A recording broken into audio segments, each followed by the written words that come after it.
ามอีกครั้งหนึ่งเมื่อคืนนี่บ่ได้พันหยังบ่ บ่พันหยังเลยบ่ว่า ฝันแท้เอาขึ้นบ้านนั่นแหละ พันแต่เมื่ออยู่บ้านพวกฮะอุ้ย ฝันแท้ ตัวยัง กองยัง ฮะ กองยัง กล่องยังชันนี่นี่พี่น้องเอาเบิ่งมึงดูอ่า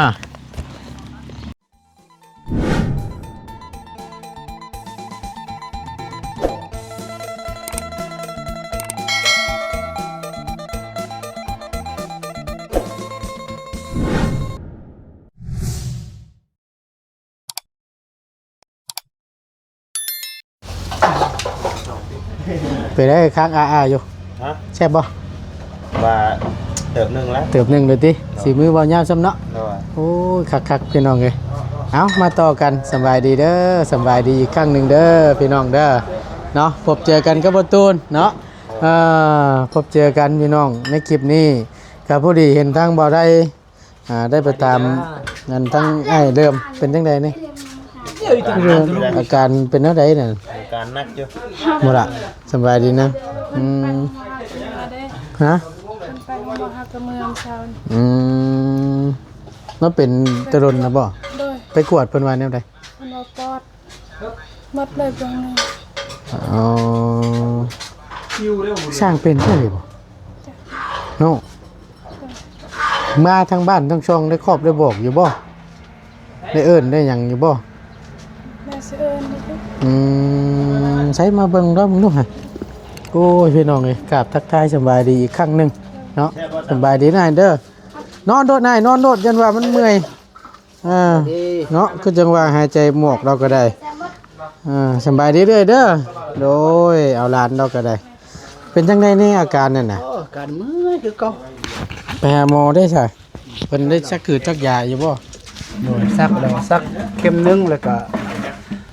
เอายาอบ เพิ่น โดย เพิ่น โดยฟันนี่แหละ อ๋อ ยากินยาเหมือยาเขาให้กิน นี่บ่ โดย ยาเพิ่นวางมาให้นะ โดยฝึกสั้นเราก็ได้พี่น้องเอ้ย สันมัดนาคิง เป็นไข้น้ำบ่ด้วยนั่นแหละ บ่เป็นไข้กะมันฮ้อนคือว่าน้ำเหือออกเลยเอาเป็นยังไงมันสั่นตัดอยู่ เอาบ่ได้นักกลัวนักหยังบ่ กันทั้งคิงเลยเป็นแบบเพราะฉะนั้นไข้นะ คิงคือว่าเป็นนั้นมัดนี่นะคิงนี่ก็ปวดโตปวดคิงมัดทั้งคิงเลยแหละนี่ก็ปวดเบิดเลยสักนี้ บ่ โดย เพราะฉะนั้นเป็นไข้นะนี่นะมึง เขากวดเขาว่าบ่แบบไข้ เป็นจังได๋ เพราะว่าเป็นมีแต่ปอดเขาดูดเลือดออกแล้วก็ เอาอันเลือดไปกวดเบิ่งบ่ โดย เอา ลุงเลยลุงเดิม เอารถเอาเชิญเสียบเด้อเชิญเสียบเด้อ เพิ่นว่าในใดสบัดเพิ่นเอาไปกวดเลือดเอาเลือดไปกวด จักว่าได้มีแต่ปอดว่าสิ ปอด แต่ปอดอย่างเดียว ปอดอักเสบหรือว่าแนวใด เพราะว่าเป็นปอดก็ไม่ได้ทำลายได้มีเป็นปอดว่าสั้น โอ้โรคปอดมันอันตรายอยู่เด้ ๆโดย เคยเป็นอยู่บ่นี่แบบที่นั่นน่ะอาการเนี่ยนี่ ก็บ่เคยเป็นกับเป็นแบบธรรมดาตะกี้เนาะเท่ากับคนสูบยาได้ อ่า ธรรมดาอันนี้โอ้มันหนักนี่ บ่ แม่น โอ้ย จับตัวนี้นี่ อ่า สั้นเบัดนี่ เออเป็นแต่ก่อนนะแต่ว่าบ่แห้งปานนี้ โดยพอหาเหตุการณ์ในปานนี้โอ้หนัก อืม ขี้ก็คือว่าไปสิคือว่าไปล่มมาสิขี้ บ่ โดย ช่างเป็นแท้นี่พี่น้องเอ้ย สั้ บ่ น ได้ เบัด โดยล่ะน้องเอากินก่อนผู้เจ้า อ๋อเอารถเอากินเสียบรถ โดยพอดีถามทั้งให้เดิมก่อนพี่น้องก็เห็นนอนบ่สบายว่าซั่นเนาะอยู่ทั้งบ้านทั้งช่องก็ได้โทรหาอยู่บ่ก่อนสิลงมานี่ได้ครอบได้บอกอยู่บ่ โดยก่อนสิมาเนี่ยก็มอกราบกับอันทาง พี่อยู่เพื่อนเนาะบ่เฮาก็เคยรับถือศาสนาพี่เนาะ อ่า เฮาก็กราบไหว้นำพ่อนำแม่นำน้อง เราจะไปหาน้องสาวพี่ขึ้นเฮือนไหมไปสองมันสองคำแน่อย่าติอย่าทาน โดย เพราะว่าเขาจะไปทางใกล้ไปปลอดภัยไปสะดวกปลอดภัยบ่ฮอดมาอยู่น้องอยู่นุ่งพ้น เขาอยู่บ่ดนเขาสิมา โดย สองมันสองคำแล้วก็สิได้เงินได้คำก็สิตั้งเฮือนตั้งยาวสิเอิ้นทั้งพ่อทั้งแม่ทั้งน้องสาวมาขึ้นเฮือนมาอยู่เฮือนเลยเขาบอกว่าจังซั่นเพราะว่าเฮาก็บ่ได้จำเขาเนี่ยเพราะว่าได้เงินได้คำมาทางเฮือนตั้งยาวจะได้จำเขามาอยู่เฮือนอยู่ซ่องสินะเขาก็เว้าแล้วนั่นน่ะมาพอดพี่ก็เป็นอันนี้มันเป็นได้ฮู้เป็นตัมพญาทาฮู้ เดี๋ยวเป็นบ่อันนี้เว้าด้วยความเชื่อพี่น้อง โดย อันนี้เฮาก็บ่ได้ว่าลบหลู่เนาะ โดย ก็ด้วยความเชื่อส่วนบุคคลว่าซั่นซะพี่น้องเนาะ โดย เว้าในตาบ่เห็น โดย เฮาก็ห้องครอบบอกกันแหละผู้เพิ่นดวงรับไปนั่นแหละทั้งพ่อทั้งแม่ทั้งน้องเนาะ โดยก็เอิ้นบอกย้อนจังหน่อยเพราะว่ามาทั้งลูกทั้งเมียทั้งหลานบ่เห็นมาหาบัดบ่เห็นไปทั้งใดเบิดแต่บ่แห้งเนี่ยเนาะ โดย ยันว่าเพิ่นถามเนาะ โดย ผีถามบ่คือคนถามเด้เนาะ โดยแม่นแหละ คำคนถามยังว่าบ่ได้ตอบผีถามนี่ยากเด้พี่น้องเด้ โดย อันนี้ก็เป็นความเชื่อพี่น้องแต่ว่าข้อบอกแล้วเนาะ โดย มีแต่ว่าพังเบิ่งกินยานั่นแหละซะ โดย พักผ่อนให้มันมีเหือมีแห้งนั่นแหละ ถ้าจะเฮ็ดอันนั้นแต่ละเทื่อเฮาเจ็บก็เจ็บธรรมดาก็บ่สั่นกิ่งแนวนี้น่ะอันนี้ก็สั่นยักทั้งกิ่งสั่นยักสั่นมือสิ้นสั่นเลย เอาน้ำรูปน้ำเด้อากาศมันร้อนดีเด้พี่น้องม่วนว่าเว้าดอกอุณหภูมิสูงแฮงเนาะเพราะว่าคนคุมื้อนี่มีแต่เพิ่นไข้เป็นนาบ่ว่าแต่เด็กน้อยบ่ว่าแต่ผู้ใหญ่อยู่เฮือนก็ทั้งตู้แม่เฮาก็เป็นไข้บ่สำบายทั้งนี้ก็ทั้งหลานทั้งลูกบ่สำบายเป็นไข้เบิดอยู่เฮือนอยู่ซ่านก็ได้ เวลาสิเมื่อก็บ่มีเงินเมื่อซ้ำนี่ไง อืม คนยากว่าสิไปหาเงินหาคำ อืม เอิ้นพ่อเอิ้นแม่เอิ้นน้องคันใดได้เฮ็ดเฮือนพออยู่พอเศร้าสิเอิ้นเพิ่นขึ้นเฮือนซั่นนะไปแล้วนี่เป็นเจ็บเป็นอันนี้ซ้ำอีก มันก็บ่ได้อีกเทื่อได้หน่อย โด เนาะ ย เอากับมันแม่นกันมันดีมันเช่าเนาะ โดย เฮาก็บ่ได้ปะได้ถิ่มเนาะ โดย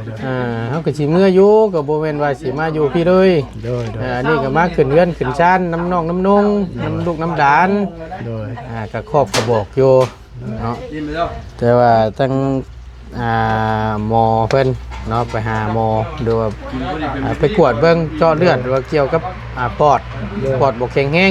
เดี๋ยวบ่ดีเพราะว่ามันพยาธิคนเฒ่านำแน่พี่น้องอันนี้ก็เฮาต้องเบิ่งใน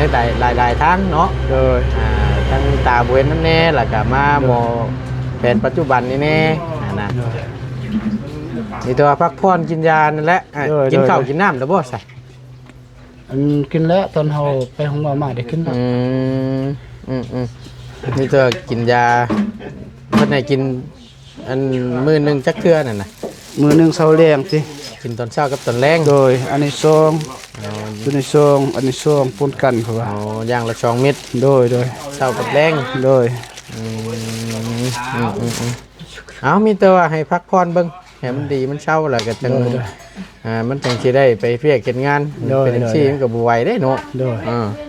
สิมาหาเงินหาคำเนี่ยผัดนี่สิมาเจ็บเป็นอยู่กับโบแม่นได้เหรอ โดยคือว่าแหละสิมาม่วนมาซื้อมาขึ้นเรือนใหม่น้ำนองน้ำนุ่ง ผัดบ่ม่วน ซ้ำ ช้ำ บ่ม่วนซ้ำ เนาะ เป็นไปเถอะ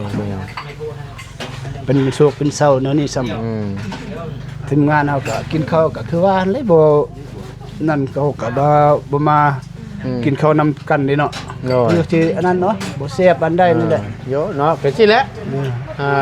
ชวนมากินข้าวว่างอดเงียดอยู่ แม่น เอาก็คือสิบ่มีพยานเป็นพี่น้อง โดย เดี๋ยวว่าด้วยความพยาธิว่าซั่นซะเนาะการนี่ก็มีกันทุกคนมีแต่ว่าให้เศร้าไว้ๆแหละไอ้เอ้ยเนาะเศร้าไว้ๆพักผ่อนจะเด้อโดยเอาไม่เนี่ยเดี๋ยวไปเบิ่งก่อนโอ้ยพี่น้องเอ้ยเนาะเอากินข้าวกินน้ำก่อนบาดนี่เนาะโจ๊ะก่อนบ่ตูนก็ได้โดยโอ้ยโดยโจ๊ะก่อนพี่น้องกินข้าวก่อนบ่ตูนจังค่อยว่ากันอีกเทื่อนึงเนาะ เอามาบัดนี้พี่น้องเนาะ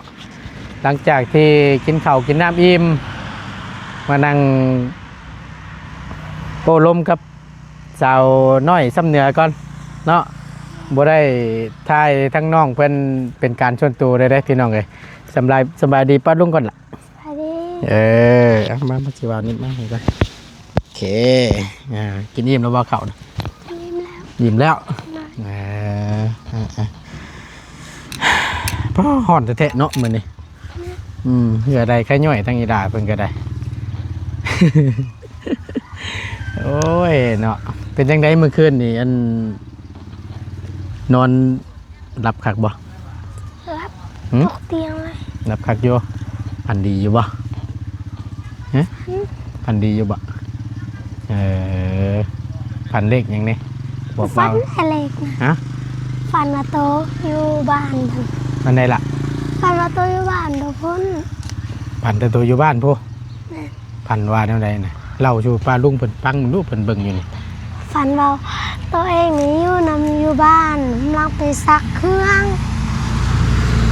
อ้วยซักมาไม่ได้ก็อ้วยหมดเลยมันมีกี่ฝุ่นลายตูแบกมาแบกกลับแล้วก็มีฝุ่นมีรถใหญ่มาแล้วก็เครื่องก็อ้วยอีก อันนี้ความพันบ่ แม่น อืม ฝันจนตกเตียงเลย พันจนตกเตียงโอ้ยเนาะพันดีจนตกเตียงอันนี้เห็นว่าก็ได้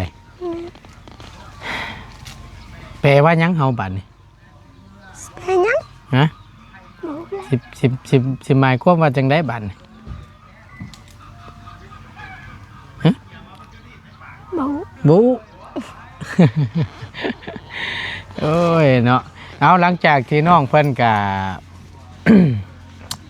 ได้มื้อเช้านี่คือจังว่าบ่าวบุญบ้านป่ามีของมาเซอร์ไพรส์ใช่บ่ฮะเป็นหยังนั่นล่ะ งั้น เงินเท่าไหร่นั่นน่ะ ล้านหนึ่ง 1 ล้าน ล้านหนึ่งหนึ่งล้าน ครั้งแรกได้อเนาะที่ไร่น่ะเนาะโอ้ดีใจบ่นาง ดีใจ บ่เคยคิดเคยฝันเนาะ เนี่ย บ่คิดว่าสิได้ โดย บ่าวถามในบัดนี้เงินจำนวน1 ล้านนี่เจ้าสิเอาไปซื้อหยัง ไปซื้อเครื่อง ฮะ ไปซื้อเครื่อง ซื้อเครื่องหยังนั่นล่ะ ซื้อทรงยาว ซื้อ ตัดเสื้อยาวบ่มักเสื้อเหลียดเป็นเสื้อสั้นเป็นบัว เจ้านั้นบ่มีเสื้อแขนยาว โอ้ย มีแต่เสื้อแขนสั้นนี้อืมบ่มีจักตัวเลยบ่ล่ะ นี่มีแต่เสื้อกระโปรงบ่เห็นว่าเอาใส่นะ บ่ อืม เสื้อกระโปรง โดย ใส่มื้อใดน่ะ ใส่ซุมือแล้ว ใส่ซุมื้อ มีเท่านั้นบ่ นี่แต่เท่านั้นนะ อ๋อมื้อนี้เจ้าสิเอาเงินอันจำนวนนี้นี่สิไปซื้อเสื้อซื้อเสื้อผ้านั่นแหละพี่น้องมาไว้ใส่เนาะ โดย มีจักชุดเสื้อผ้าเจ้า หน้าสุด หาชุดหนึ่ง อยู่บ้านเอามาพี่กันเท่าใดนะ เอามาจักชุดละเอามาอยู่พี่ สี 4 ชุดทิมไว้อยู่บ้านป้าไว้อยู่บ้านนะชุดหนึ่ง อันนี้มันเสื้อพันเอาเสื้อให้ ไปซื้อให้นั่นนะหืม เบา เอา ลืมแล้ว ลืมแล้วว้า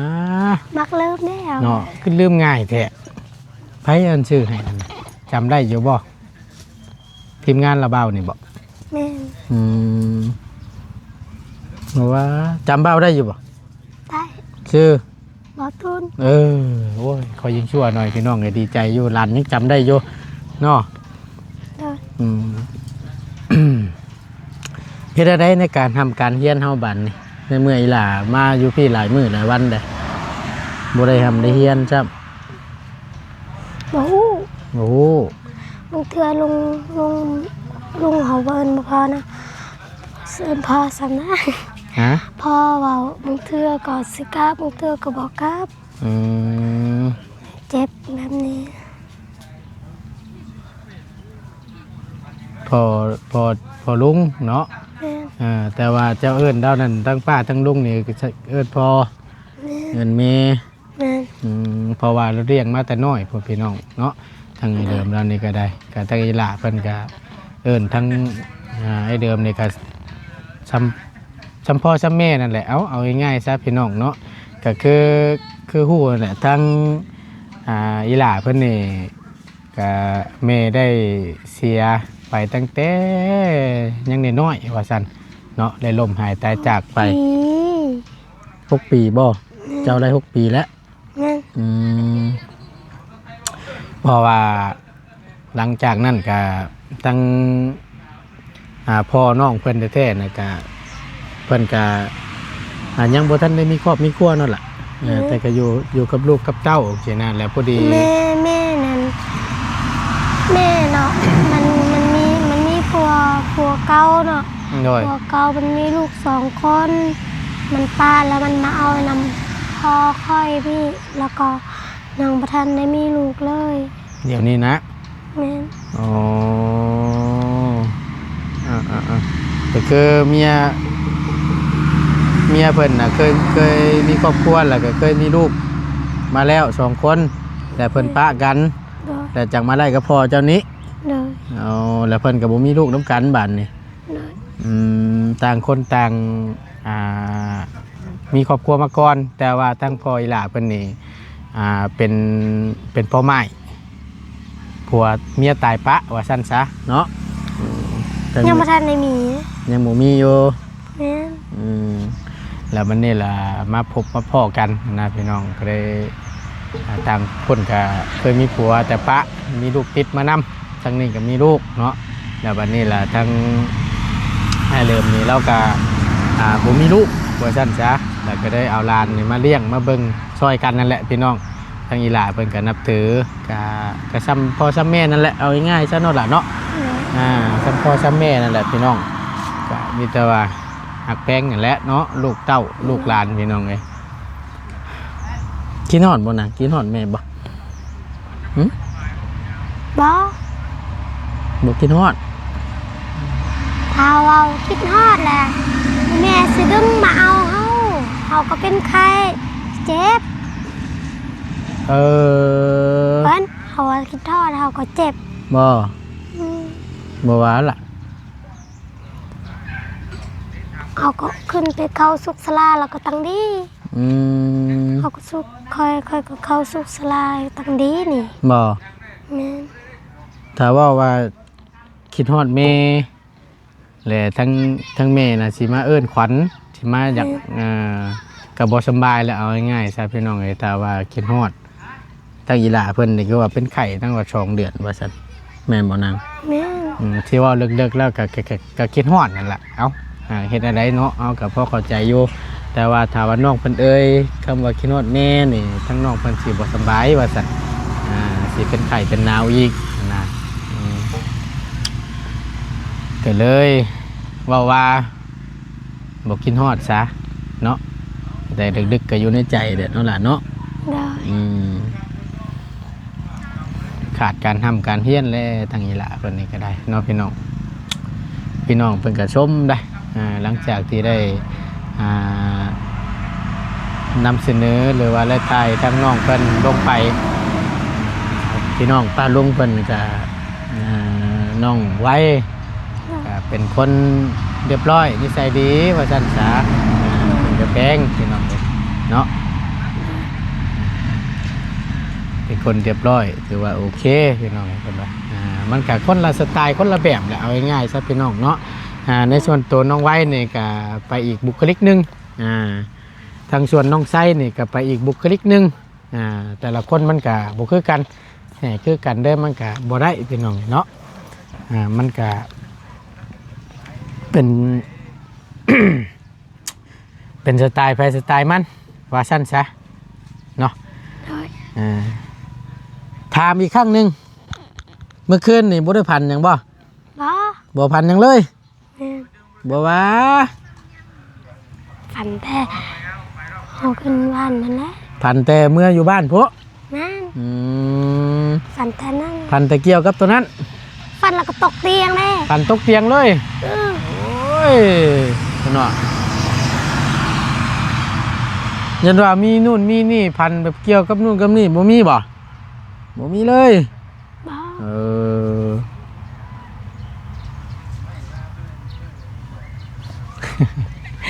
เป็นแต่เพลงได้พี่น้องเลยเนาะไอ้ละเพิ่นก็ได้เอาบ่แล้วก็มื้อนี้พี่น้องเลยหลังจากที่ทั้งบาบุญเนาะเสื้อไผ่ให้ทั้งอีหล่าเพิ่นเนาะเป็นจำนวนเงิน1 ล้านกีบพี่น้องเนาะเรียกว่าประมาณ2,000ตีไปประมาณนี้พี่น้องเลยประมาณนี้แหละแล้วทางประตูนจะมีของมาเซอร์ไพรส์เจ้าคือกัน ใช่ยัง จักแล้วผู้แล้วถ้าเบิ่งนี่แหละสิให้หยังว่าซั่นเดี๋ยวถ้าเบิ่งถ้ารุ่นน้ำกัน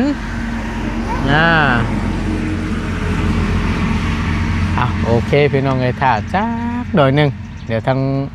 บอตูนเสียวเครื่องมาให้ทั้งอีหล่าเพิ่นก่อนเนาะรับรองเลยล่ะของชิ้นนี้ ยังละบ่เนาะนี่ มีอย่างเนาะว่าซั่น เอาถ้าเบิ่งน้ำกันเด้อ ได้ เอาถ่าก่อนจังหน่อยหนึงพี่น้องเลยอุ้ยตัวยัง กองยัง ฮะ กองยัง กล่องยังฉันนี่พี่น้องเอาเบิ่งมึงดู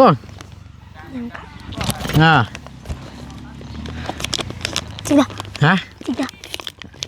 รุ่นเบิ่งเอาจังแม่นหยังเบิ่งน้ำกันเฮาเฮ้ยมีของมาเซอร์ไพรส์เพิ่นพี่น้อง มีกองนี้อีก เปิดเบิ่งเลยเฮ้ย สิมื้อใดรอสิได้เบิ่งนี่ เอากะใจเย็นๆแหละแม่นบ่ล่ะ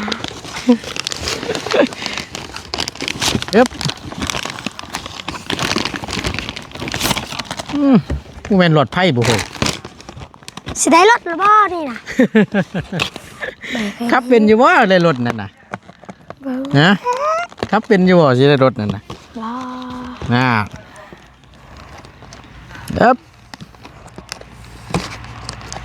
เบิ่งน้ำกันพี่น้องตั้งประตูนเอาเลยที่แบบบ่ได้เว้าได้วางเด้อ หยังค่ะ ฮะ มีลายแถวว่าดิ แทน ของแท้บ่ นะ หยัง นั่นน่ะ จักของแท้ของปลอมแล้วแก้เบิ่งเอา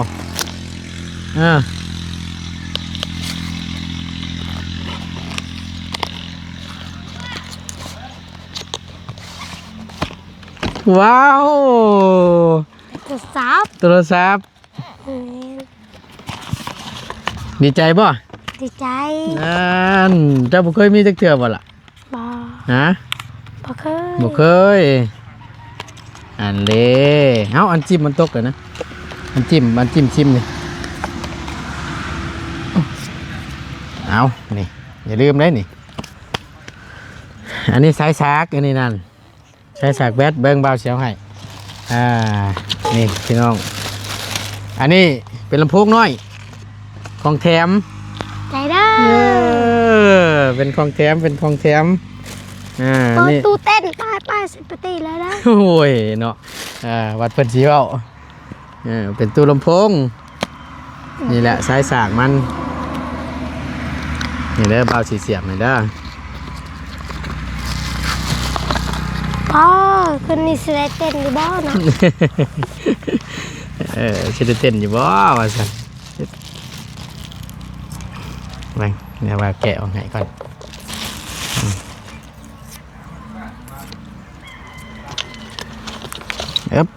เป็นใส่ หยังก็บ่ฮู้ นี่ลำโพงเบิ่งหาเพิ่นใส่ซิมแล้วบ่หรือว่าจังได แหวงเจ้าเคยเจ้ามีระบบในโทรศัพท์นี่ บ่ บ่เคยมีจักเทื่อเด้ซิมเพิ่นใช้ให้เรามั่งนี่พี่น้อง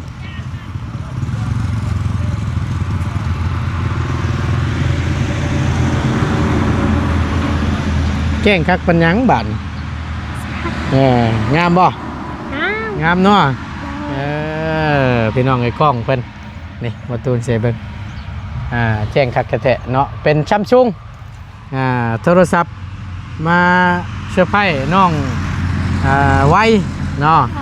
โอ้ย เอาล่ะเอาอันนี้เนี่ยเอาออกไว้เดี๋ยวมันสีนั่นจะแยกออกต่างหากรวดนึงแยกออกไว้ต่างหากเด้อ โอ้ย พอดีทั้งบอตูนชื่อมาให้ทั้งอีหล่าเพิ่นเนาะก็คือว่ามาเซอร์ไพรส์เพิ่นเนาะน้องเพิ่นก็บ่เคยใส่จักเทื่อว่าซั่นอันนี้จีมิวมันเด้อล่ะเด้อจีมิวมันพี่น้องเอ้ยจีมิวเครื่องนี่แหละเด้อเก็บไว้ให้ดีเด้อยามมันมีปัญหาหยังมาแต่ก็มันเข้านู่นนี่บ่ได้มันเอาจีมิวเพิ่นยืนยันเข้าเด้อ โอ้ย ใส่ให้เป็นประโยชน์เด้อ โอ้ พอดีทั้งบอตูนชื่อโทรศัพท์เครื่องนี้พี่น้อง ประกาศเป็นดอกได้ นะ ประกาศเป็นดอกนี่อย่าง คิดว่าเป็นหลอกไพ่สิบ่ นี่ในราคา2 ล้านเนาะ2 ล้านตีไป2 ล้าน9 แสน50พี่น้องเลยเกือบตีไปง่าย3 ล้านนี่แหละเอ้าโทรศัพท์เครื่องนี้เป็นของซัมซุงเนาะเป็นของซัมซุง A05 A06 โมเมนต์ A05 ซัมซุง A06 พี่น้องเลยเนาะจัดให้น้องเพิ่นอย่างดีเลยเอาอันนี้เจ้ามีแต่เก็บไว้เจือได้นางได้อันตัวนี้ได้ในส่วนใดที่มันนั่นก็นี่น้ำโป่งของแกมเพิ่นพี่น้องที่แรกเพิ่นเอาเสือบ่ตัวนั้นมันตัวใหญ่เอาลำโพงเดี๋ยวพอได้อีหล่าเพิ่นทั้งมอมแอมน้ำอันน่ะนี่สายสากเด้อ โอ้ย ดีใจน้ำเด้อ โอ้ย โอ้ยครั้งแรกได้หนึ่งเนาะ ฮะ บ่เคยได้ใช้จักเทื่อ โอ้ย นั่นเป็นของเจ้าของนะมีแต่ว่าดินนะเบิ่นกับเจือเด้อ โอ้ย ใส่ให้ทำให้แล้วล่ะเด้อ โดย เอาใส่ตรงไว้บัดนี้เอาโอเค ใส่ในนี่เลยบ่นี่ เอาอันนี้เอาใช้รถเนาะ แต่มันหายได้ เอาสีมิวมันอีกอะนั่นแหละโอเค ใส่ นั่นนี่ห้องใส่กันระบาดนี่เอาอันนี้นี่เด้อบ่าวเก็บไปส่งไว้เด้อ โอ้ย เอา เขาเป็นยังล่ะเป็นของเขา โน่ ป้ากระเป๋าด้วยล่ะ มีกระเป๋าด้วยว่าสันมาบ้านนี้ล่ะ ทั้งประตูเดือเงินอยู่1 ล้าน หมูแม่ได้เงิน1 ล้านนี่ ฮะจากล้านจ้ะ โอ้เลย ผู้ใดมันเดือจากชื่อโทรศัพท์พี่น้องไงเนาะทั้งพ่อกับแม่เป็นฝากมา ป้าไปซื้อเลยบ่ บ่ตูนสิเอาเงินชวนที่เหลือนี่มอบให้ทางอีหล่าเพิ่นเนาะมีแต่ว่าเงิน1 ล้านนี้ทางบ่าวสิมอบไว้ให้เจ้าเอาไว้เฮ็ดตนเฮ็ดตัวไว้ โดย เอาใช้ให้มันเป็นประโยชน์เด้อล่ะเด้อ โดย บ่ต้องซื้อพุ่มเพื่อยเด้อ โดย แต่ว่าเจ้าอยากได้เสื้อผ้าหน้าแพรเจ้าก็ไปซื้อเอาเด้อ โดย ให้ทั้งพ่อลุงเจ้าแหละพาไปเก็บไว้ให้ดีๆเด้อ โดย จำนวน1 ล้านกีบพี่น้องไอ้เรือจากชื่อโทรศัพท์นี่ก็ตีไปประมาณ3 ล้าน4 ล้านพอดีทั้งแม่พ่อกับแม่เพิ่นฝากเงินไว้ทั้งประตูน200 ลอนเนาะซื้อโทรศัพท์ก็ได้อยู่4 ล้านพี่น้องเลยเนาะแล้ววันนี้มันเดือชื่อโทรศัพท์ประตูนสิมอบให้ทั้งอีหล่าเพิ่นเนาะอะล่ะเอาเก็บไว้เด้อล่ะเด้อ โดย พร้อมกับเงินนี่แหละเขาได้โทรศัพท์นำพังเด้อบัดนี้เด้อทางบ่าวสิบอกเด้อใจคู่ว่าเป็นไผชื่อให้อยากคู่บ่ ยัก เอาพังฉันคำว่านั่นแนมกล้องบ่พังเด้อซื้อผู้ใหญ่เพิ่นเด้อ โดย ที่ซื้อโทรศัพท์ให้เจ้านี่และพร้อมกับเงินจำนวนนี้เป็นเงินทางแม่ครูมาลา แม่ครูบาลา แม่นและพ่อบุญมาแสงวิไสทั้งพ่อกับแม่เพิ่นก็เป็นคนลาวหลายเพิ่นเห็นแล้วดูโตนว่าซั่นอันทั้งพ่อกับแม่น่ะเพิ่นฝากเงินมาให้ทางละบ่าวนี่เป็นสะพานบุญให้ซื้อโทรศัพท์ให้เจ้า โดย ก็มีแต่ว่ายังให้อีล่ะแนมกล้องนกมือขอบบุญขอบคุณขอบอกขอบใจให้คำอวยพรอวยใจทั้งพ่อกับแม่เพิ่นนี่ล่ะขอบใจทั้งแม่ตู้มาลาและพ่อตู้บุญมาแสงวิไสเด้อ โดย เอา ขอบใจเด้อที่ซื้อน้องไว้ให้โทรศัพท์กับเงินขอบใจเด้อผมอยาก แม่ครูมาลา แม่ครูบาลา และ กับ พ่อบุญมาแสงวิไส พ่อบุญมาแสงบุญไสขอบใจหลายๆเด้อที่ซื้อโทรศัพท์ให้น้องไว้เด้อ FC ก็คอยขอบใจไอ้ย่าก็อย่าให้มีอย่างเป็นใครอย่าให้มี โดย ไปใส่อย่าให้เงินรวยไปใส่ให้มีเงินแสน โดย ใจหลายๆเด้อ ใจหลายๆเด้อเนาะสาธุเนาะเอาดีใจน้ำทั้งเบ้าก็ได้ เด้อ ดีใจนะพี่หล่าเพื่อนพี่น้องเลย เนาะได้โทรศัพท์ครั้งแรกในชีวิตว่าสั้นซะเนาะทั้งพ่อกับแม่เพื่อนกาเห็นแล้วรู้ต้นว่าสั้นบ่ตูนเด้ยว่าสั้นชื่อพ่อกับแม่สิฝากเงินไปให้แล้วซื้อโทรศัพท์ไปให้ทั้งอีหล่าไปในเด้อว่าสั้นเราเห็นทั้งน้องไส้กับมีแล้วทั้งน้องเพื่อนก็ยังบ่มีพี่น้องเลยเนาะก็ซื้อมาให้เสร็จสิ้นเป็นที่เรียบร้อยเนาะเอาก่อนเดินทั้งบตูนกับทั้งเบิดทั้งมวลก็แนะนำเป็นสะพานบุญให้แทนกับผู้ใหญ่เพิ่นเนาะก็ขออวยพรอวยไสเนาะส่งคำอวยพรอวยไสในครั้งนี้ขอให้ไปฮอดจอดถึงเนาะทั้งพ่อกับแม่ทั้งแม่ครูมาลาและพ่อบุญมาแสงวิไสทั้งพ่อกับแม่เพิ่นก็ให้ทั้งบตูนเป็นสะพานบุญให้โดยตลอดมาก็ขอให้อยู่ดีมีแห้งความเจ็บอย่าสุได้ความไข่อย่าสุมีเด้อพ่อกับแม่เด้อปรารถนาสิ่งใดขอให้สมคำมุ่งมั่นลังปรารถนาเพราะว่าเสร็จธุรกิจการงานใดๆก็ขอให้ประสบผลสำเร็จในหน้าที่การงานนั้นๆตลอดปีและตลอดไปพ่อกับแม่ให้มาสำใดขอให้ขับคืนไปหาสู่ทางครอบครัวของพ่อกับแม่ร้อยเท่าพันเท่าเด้อแม่เด้อขอให้อายุมั่นคนยืนโยมลูกน้ำดานเป็นนานๆเด้อเนาะสาธุเอาขอบอกขอบใจเช่นเดียวกันทั้ง FC เนาะที่เข้ามาเป็นกำลังใจและติดตามเบิ่งคลิปโดยบอกขามโฆษณาเนาะสำหรับคลิปนี้บอตูนและน้องไว้จบลงไว้เพียงสำนี้ก่อนพี่น้องเจอกันคลิปหน้าสำหรับคลิปนี้ ก่อนแล้ว ไปแล้วอันใดล่ะ เวลาแน่ โอ้เอาโอเคสันสบายดีเด้อไปบัดนี้เก็บเฮาบัดนี้สากเวทไปก่อนเด้อสากเวทไปก่อนสากเวทไปก่อนเดี๋ยวมันเสียนั่นให้มันเต็มคักๆก่อนเดี๋ยวจังค่อยดิ่นเด้อเก็บไว้จับเจือเครื่องของมันนี่ตัวใดในส่วนที่บ่นั่นแหละเก็บไว้เด้อมีอย่างนี้อุปกรณ์มือไปอันนี้ก็เก็บกันมาก็ใส่กล่องมันไว้ก็ได้ล่ะเลยมาโอเคแบบนี้ไปไปถือเอา